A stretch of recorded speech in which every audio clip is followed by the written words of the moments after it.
Graduation symbolizes the end of a long journey. A time for these students to reflect on the challenges of getting here. Among these graduates, there might not be anyone more proud of what she's accomplished than Courtney Anderson, who 17 years ago, no one ever imagined she would make it to this stage. This picture was taken 18 years ago, Anita Anderson gave birth to a beautiful, healthy baby girl named Courtney. But as Courtney grew older, her health began to diminish. She was lethargic, very sick. At 17 months, she got pneumonia, and that is when doctors discovered why she was getting so sick. She had a tumor behind her left lung, a tumor on her spine. She had 3 tumors in her left skull at that point.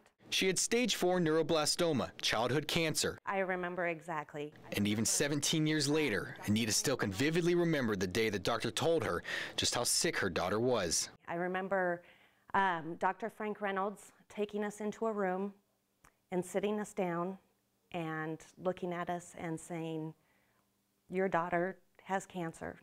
Her chances of survival are very slim."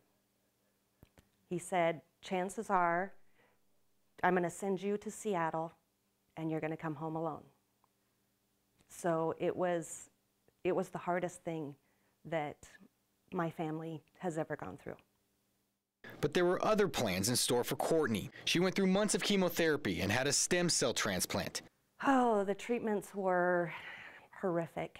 Just the chemotherapy, she was so nauseous. And a little more than 6 months after she began treatments, the cancer had gone into remission, and Courtney's parents were able to bring her home. From there, this young girl was able to grow up until blossoming into the beautiful young woman she is today. I feel very lucky.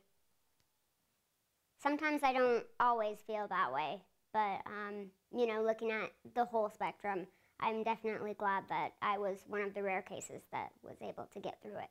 However, one of the side effects of her treatments is it has affected her growth. Right now, she is 4'3" and not likely to get any bigger. Because of this, I'm constantly mistaken as a child.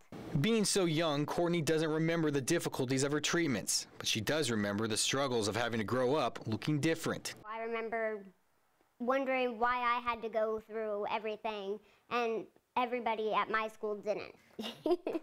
But those days are now behind her, and she is about to move on to the next phase of her life. I have looked forward to graduation since probably the first day that I stepped into that high school. It is going to be a very proud moment, but, you know, these are going to be tears of joy. As diplomas were awarded, a proud Courtney stepped to the front of the stage. Courtney Anderson. Beaming with joy,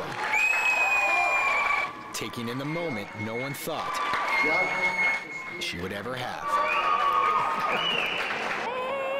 And following the ceremony, Congratulations! this mother couldn't wait to find her daughter, remembering all they've gone through. Oh my God, don't embarrass me. To get here today. It's a great moment. It's not going to be the last, one of many. It was a great experience. Just everybody yelling my name and cheering for me. It was awesome. In Spokane, Mike Perry, KHQ Local News.